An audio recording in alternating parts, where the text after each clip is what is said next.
Namaskar, Satyakal, Adab. Good evening, everyone. This is Ekta Sehgal, founder, Motherhood Club, and Manus Wealth.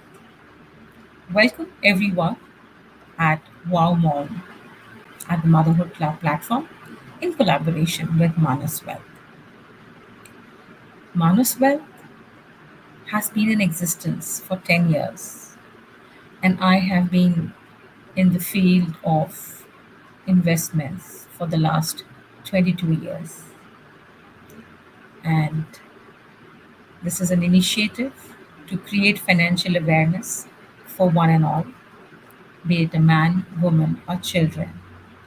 Manus Wealth has been on this over 6 years to create that awareness so that each one of us is a lot more independent and confident to take our financial decisions.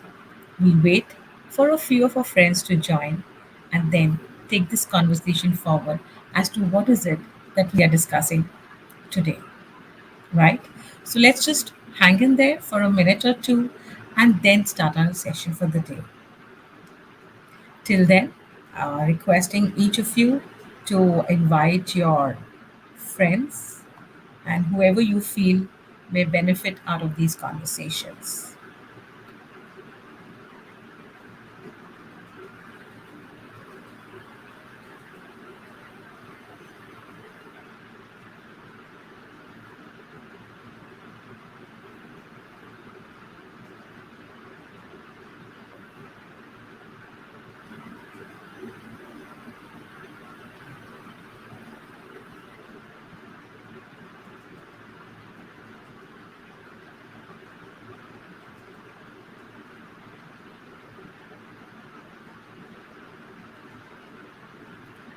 So we'll wait for just one more minute and begin our session for today.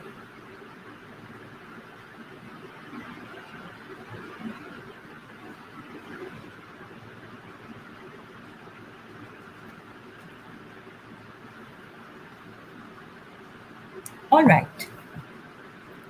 So, like I was saying, this is a collaborative effort between the team of Motherhood Club and Manus Wealth to create financial awareness on Motherhood Club platform.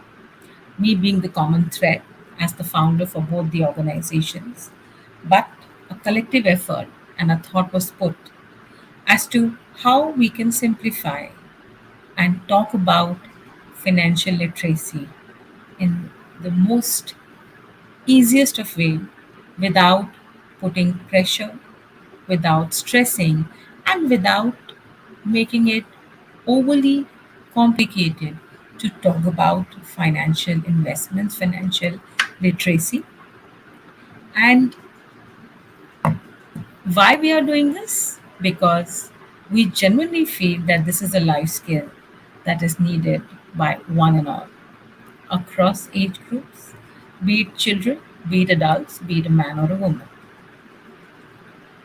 Many of us know a lot of things, yet we don't do it.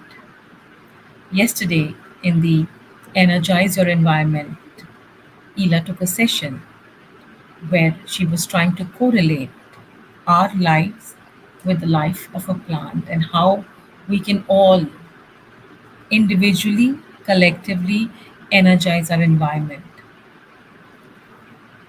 Taking cue from there, when we energize our environment, we lead a life which is full of calmness, peace.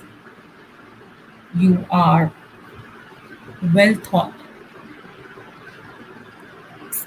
you are able to think through, you're able to think for others, and you are able to articulate all that you wish to. And whatever is going on in your head, whatever is going on in your mind, you're able to take it out of your system. You're able to take a more informed decision, and thus it leads to something called as a stress free life. Yes, stress free life is what we are going to talk about. And you may wonder, What has stress free life got to do with the financial literacy program?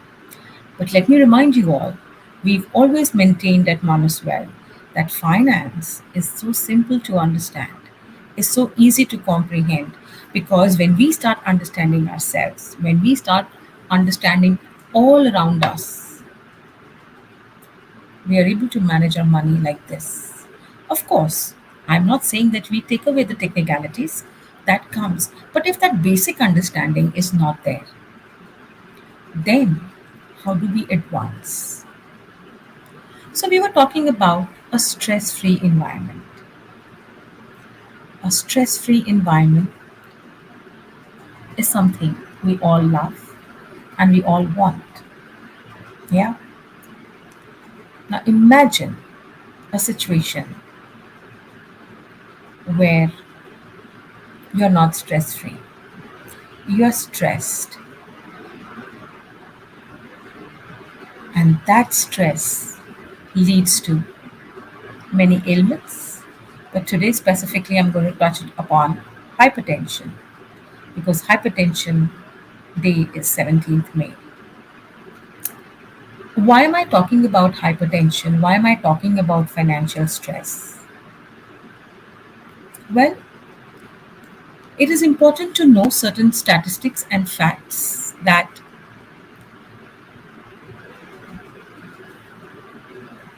um, as per a report by PricewaterhouseCoopers, 75% of the consumers are concerned about their financial situation. 75% of the people are concerned about their financial situation. Now, isn't that a number which is a huge number? There was a survey that was done in, uh, I think done by Cigna 360. It's called the Cigna 360 Wellbeing Survey. And it found that 9 out of 10 Indians are stressed. And finance was a key reason, which effectively means 89% of the population of India is stressed, and the reason is finance, as compared to 86% globally. Now, if that be the case, that most of us are burdened by financial stress, as Eli is saying, and as Manisha is saying, it is a very useful topic. But yet, collectively, we are only 27% financially literate. That's the number, that's the stats. And 24% of women are financially literate. We know that money causes stress. But do we do something about it? Financial stress leads to physical stress. Physical stress leads to emotional stress. And emotional stress leads to mental stress. If 9 out of 10 people feel that finance is the reason of their stress, leading to depression, leading to difficulty in dealing with relationships, difficulty in maintaining relationships, difficulty in achieving all that they wish to. Why are we not working towards it?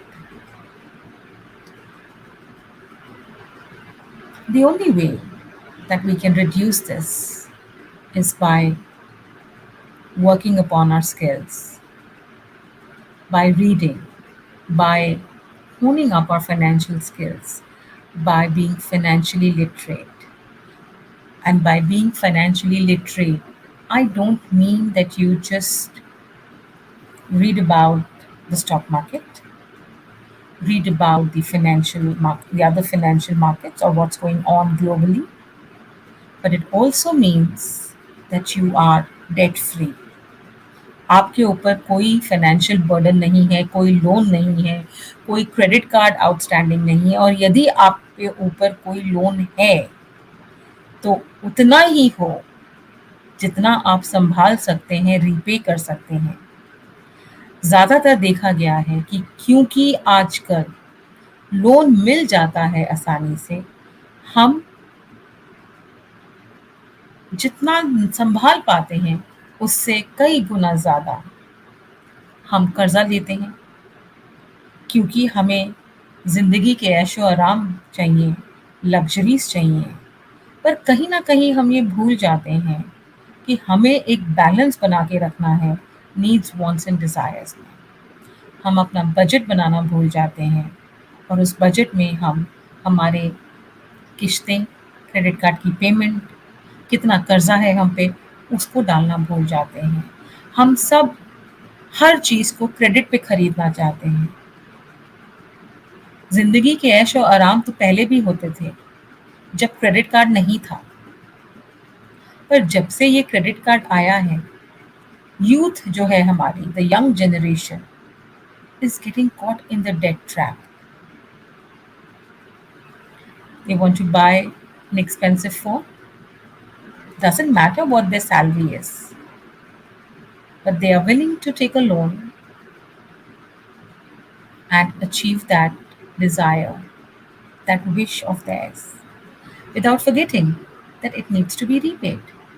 And when you don't, then you resort to different situations which further add on stress.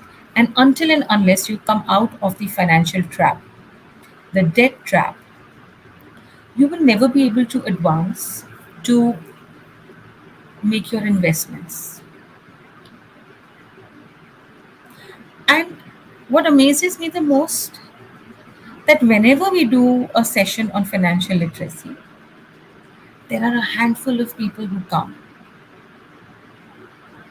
And even more interesting, it is seen that these handful of people are those who perhaps know it already and are implementing.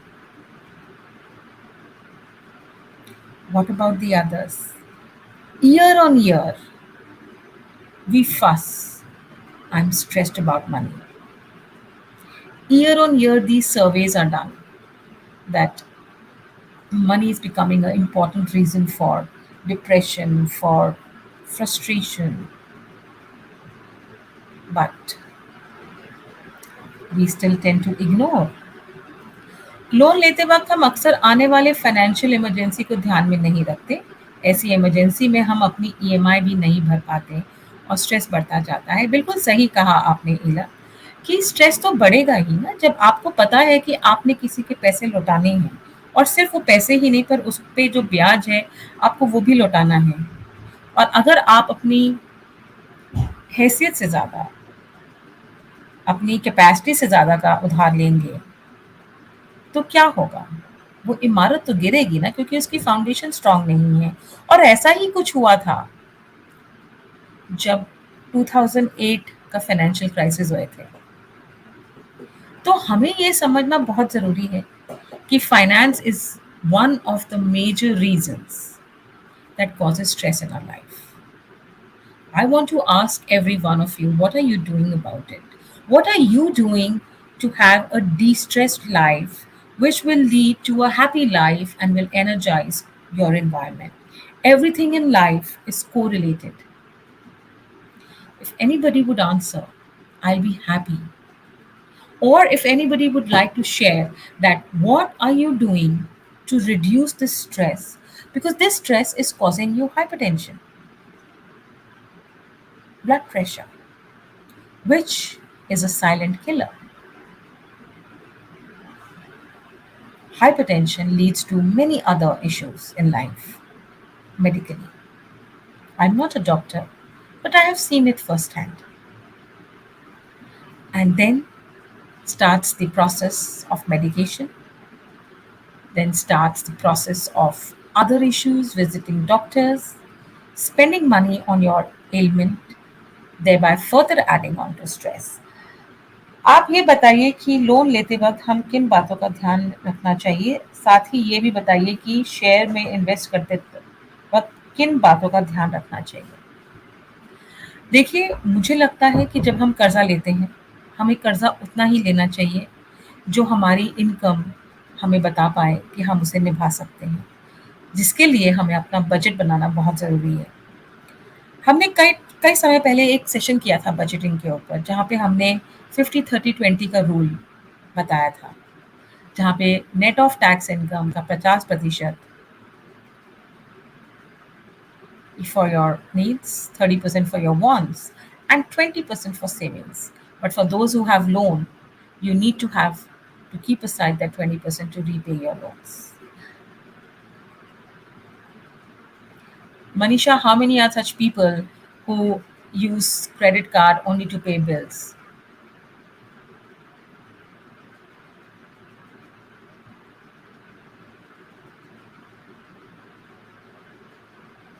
Thank you, Manjuji. Thank you so much. Please understand, yes, we use credit cards to pay our bills, which is fine. You may not use a credit card for your leisure, but the question is, many people do not budget for that payment. You do get a leeway of 30 days to make that payment, but many people roll it over and roll it over month on month because they do not have that much to pay as much they have spent. And when you don't have it, you are rolling it over and rolling it over and over and over to the effect that you're actually creating a trap for yourself. Because by the time you reach a point that you've paid the principal, the interest income has increased to such an extent that now you're paying the interest back. If something has its benefit, there are pros and cons to everything. But we are only wanting to look at one side of the story. I, in my 22 years of experience, have known of at least 20 such youth, young people, be it a man or a woman or a girl or a boy, who have been a victim of this credit card rolling over. It is easy access with ads coming up that live your life, fulfill all your dreams by taking a loan. Loan should be taken for something which makes sense, which is long term in nature,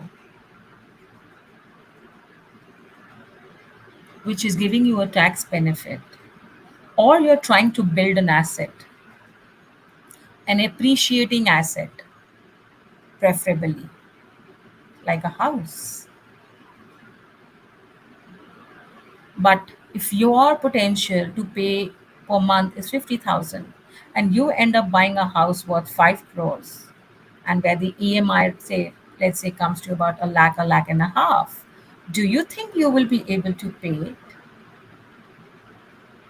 You will increase the tenure and you will be caught in that debt trap forever. And when you do that, you would have no money left to create your liquid assets. So there has to be a balance. During COVID,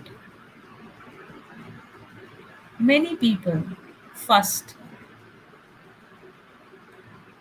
wish they had planned their investments, wish they had created an emergency fund, wish they had sat down as a family to create their goals and plan for those goals.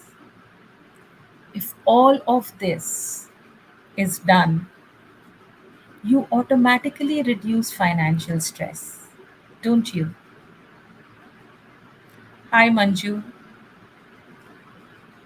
Thank you for joining in. I know finance is not all that easy to understand. Many people run away from it,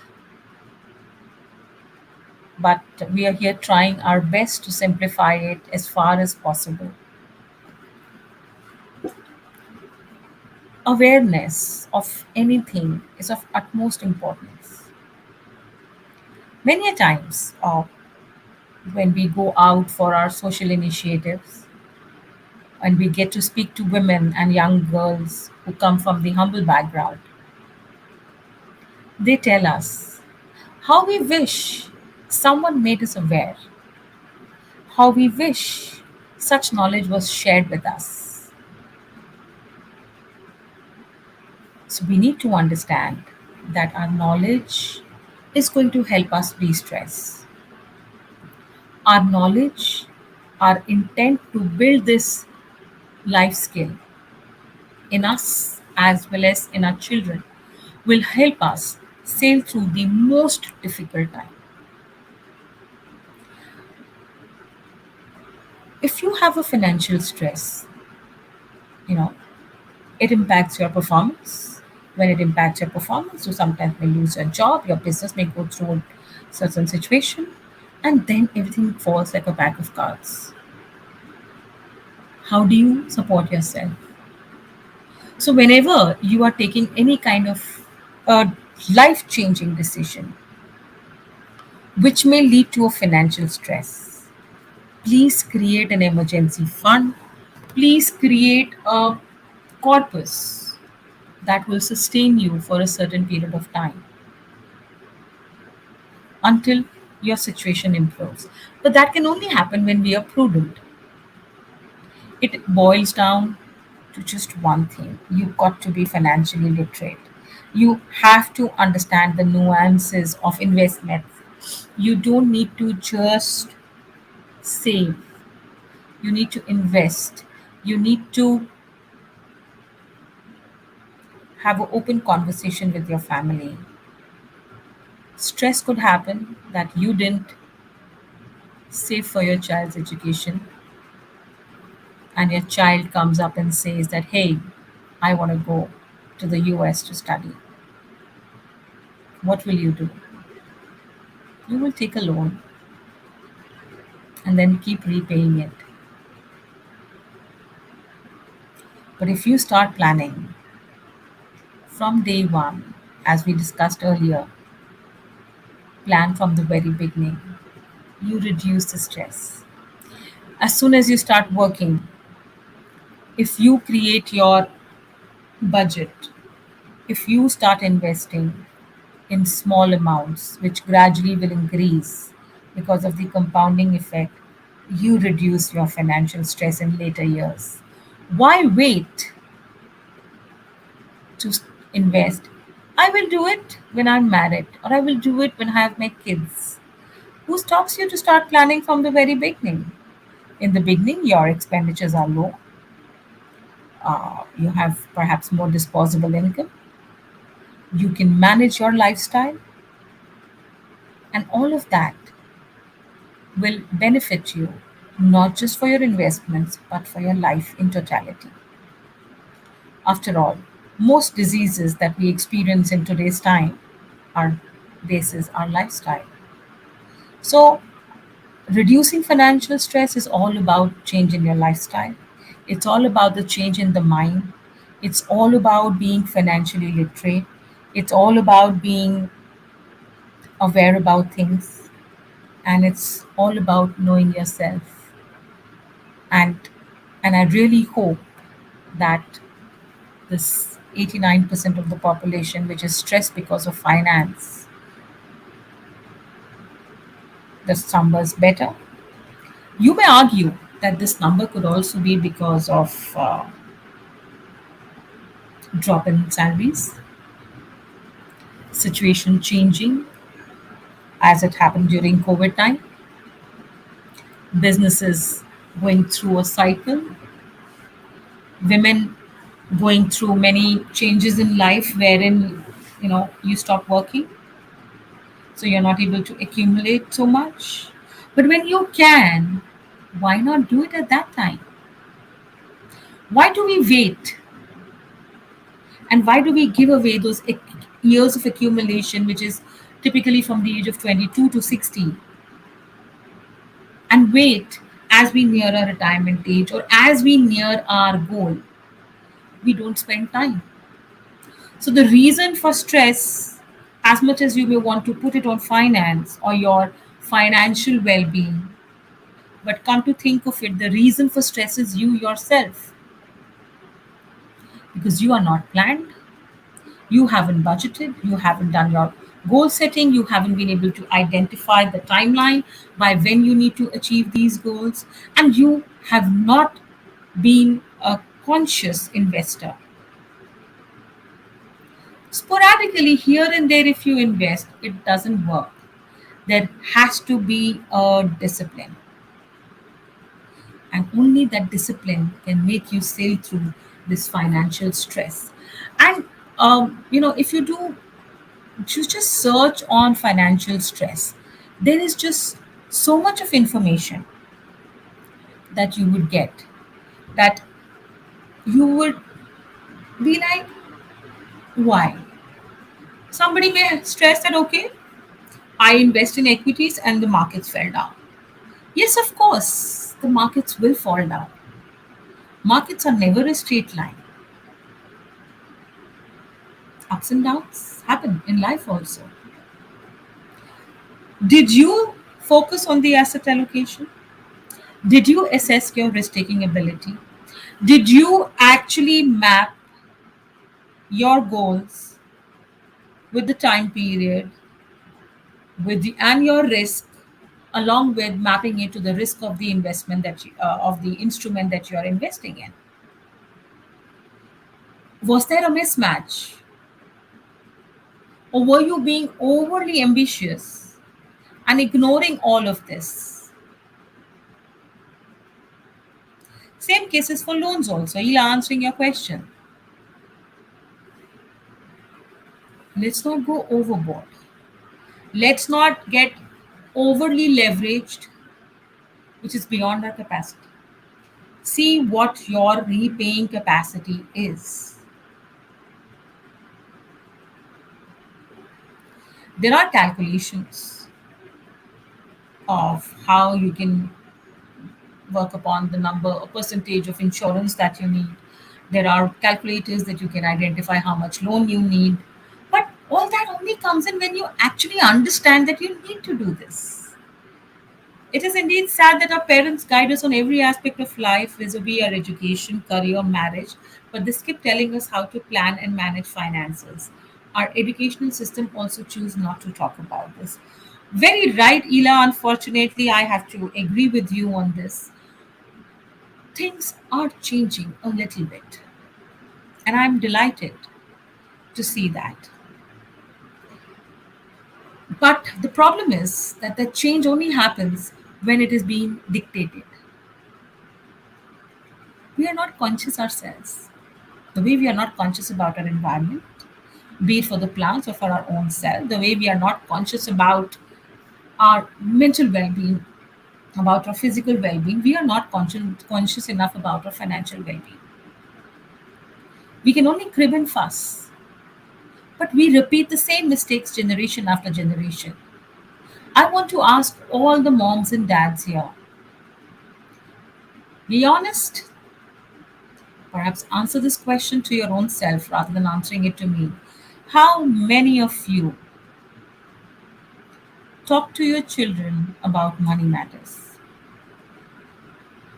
Are grooming them, are training them to understand money matters, or are questioning the schools? Is my child taught the life skill which is of utmost importance once he or she steps out into the big world, into the unprotected world?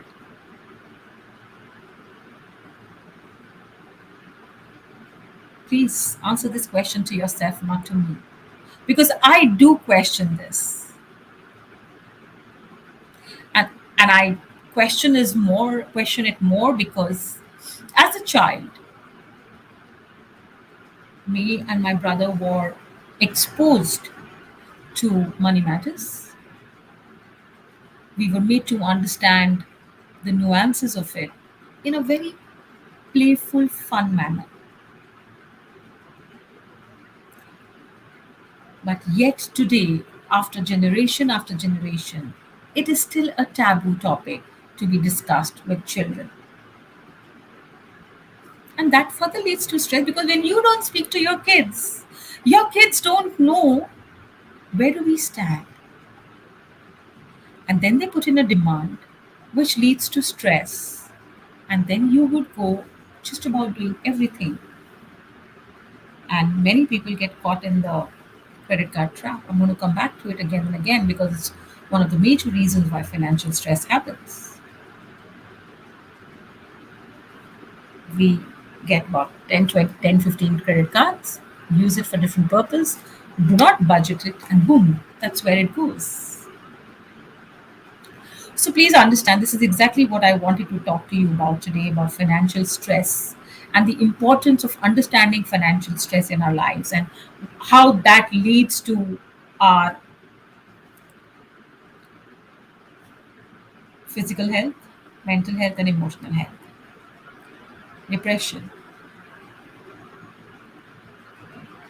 harming yourself, underperformance at work, not being able to concentrate on all that you wish to do, and a lot of other things happens when there is financial stress. How can you get over it? Plan, follow the process of financial planning, create a budget, hone up your skills, talk to your kids about the exact situation that you are in. Set up a time once a month where the family sits together and have a family time or a family get together dedicated to understanding their financial requirements, their goals, and how it can be aligned to achieve them. That's all that I'd like to share with all of you today. Very simple. You all must be already aware of it. It's always good to reiterate these small, small things. Today, we had gone for a menstrual cup drive, and a lady walked up to me and said that, how I wish I was made aware of things. I would not have got married at the age of 16. That touched my heart and it hit me hard that awareness, that knowledge is a big miss even today. As much as we feel that we are the Gen Next generation, we are the tech savvy generation. Really? We think so? Yet we are financially illiterate? And that number really bogs me down. And that number is not just from the remote places. And now, another very interesting thing I'd like to share. We are all so caught up with the fads of today. We love to pick up those words, the jargons. And when we do, we want to know about it for sure. Good to do that. Should know what's happening in today's environment and world. But don't just latch on to it because everyone is doing it. While speaking to the young generation, students of class 9th and 10th, on a session on kiddo mentoring on money matters, where we were talking about the basics.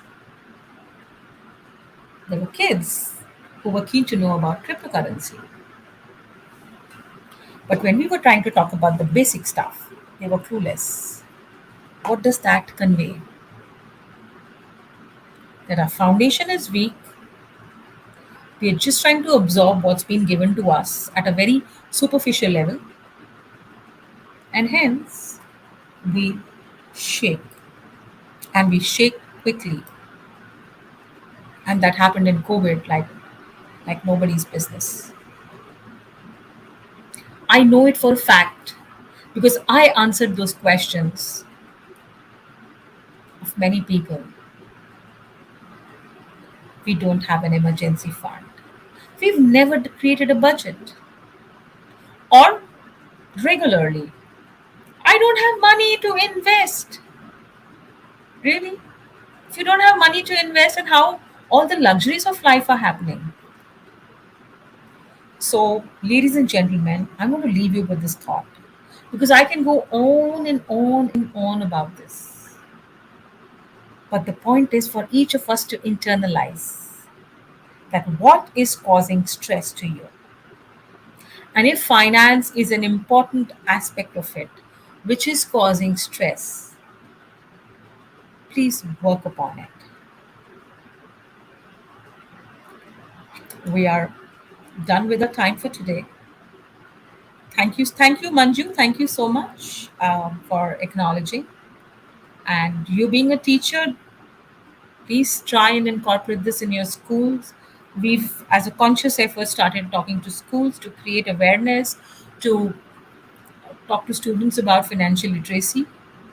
And of course, elders are always there who we talk and discuss.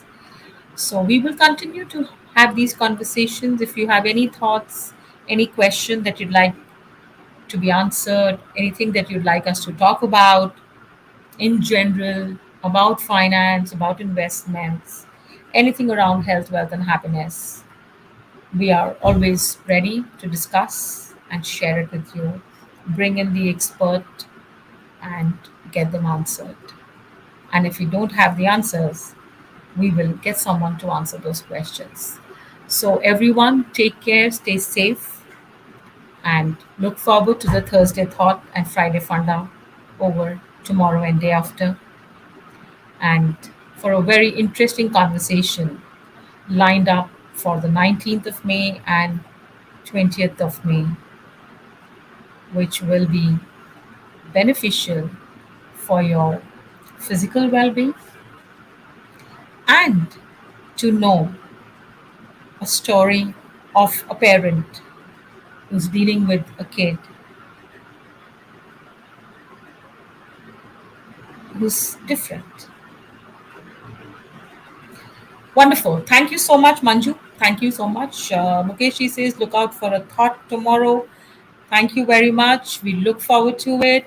Stay safe. Take care. Signing off for today. This is Ekta Sehgal, founder Manas Wealth and Motherhood Club, undertaking financial awareness session at Motherhood Club purely to create awareness with no intent to solicit.